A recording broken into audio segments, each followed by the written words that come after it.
న్యాయమూర్తులు కుల మతాలకు అతీతంగా పనిచేస్తారని నిరూపించే తీర్పిది. కన్నబిడ్డ మీద అత్యాచారం చేసిన ఒక రాక్షసుడు, ఒక ముస్లిం వ్యక్తి. బాధితురాలు ముస్లిం వ్యక్తే, రాక్షసుడైన ఆ తండ్రి ముస్లిం వ్యక్తి. తీర్పిచ్చింది కూడా ముస్లిం జడ్జి గారే. ఆ దుర్మార్గుడికి యావజ్జీవ కారాగార శిక్ష విధించారు. కన్నబిడ్డ పైన అత్యాచారానికి పాల్పడి గర్భవతిని చేసిన కామాంధుడైన తండ్రికి యావజ్జీవ జీవిత ఖైదుతో పాటు రూ. 10,000 జరిమానా విధిస్తూ గుంటూరులోని ఫోక్సో కోర్టు న్యాయాధికారి షమ్మీ పర్వీన్ సుల్తానా బేగం శుక్రవారం తీర్పు చెప్పారు. పల్నాడు జిల్లా కారంపూడి మండలంలో గ్రామానికి చెందిన వ్యక్తి బేల్దారు పనులకు వెళ్తుండేవాడు. కూతురు కొడుకు పుట్టిన తర్వాత అతని భార్య వదిలి వెళ్ళిపోయింది. ఆ తర్వాత మరో పెళ్లి చేసుకుంది. ఆమెకు ఒక కొడుకు పుట్టిన తర్వాత పుట్టింటికి వెళ్ళిపోయింది.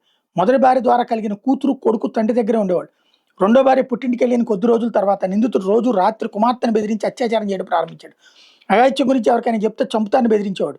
ఈ క్రమంలో 2023 డిసెంబర్ 20 జ్వరంతో పాటు తీవ్రమైన కడుపు నొప్పితో బాధపడుతున్న బాలికను మాచర్ల ప్రభుత్వ ఆసుపత్రికి తీసుకెళ్లారు. పరీక్షించిన వైద్యులు 4వ నెల గర్భవతిని గుర్తించారు.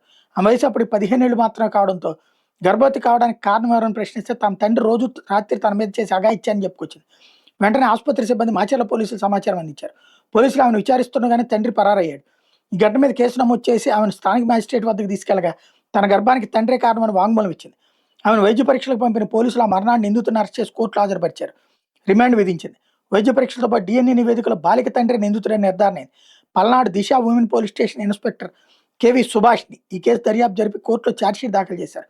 గుంటూరు ఫోక్సో కోర్టులో ఈ కేసులో సాక్షుల విచారణ జరిగింది. అయితే బాధితురాలతో పాటు బంధువులు, ఇతర ప్రత్యక్ష సాక్షులు కోర్టులో ప్రాసిక్యూషన్కి సహకరించలేదు. అంటే అడ్డం తిరిగారు వాళ్ళందరూ బంధువులు. వైద్యుల నివేదికతో పాటు DNA ఇతర సాంకేతిక ఆధారాల ద్వారా స్పెషల్ పబ్లిక్ ప్రాసిక్యూటర్ తీగల దుర్గాప్రసాద్ కోర్టులో కేసును నిరూపించారు. నిందితుడికి బతికున్నంతకాలం యావజ్జీవ జైలు శిక్షతో పాటు రూ. 10,000 జరిమానా విధిస్తూ న్యాయాధికారి షమ్మీ పర్వీన్ సుల్తానా బేగం తీర్పు చెప్పారు.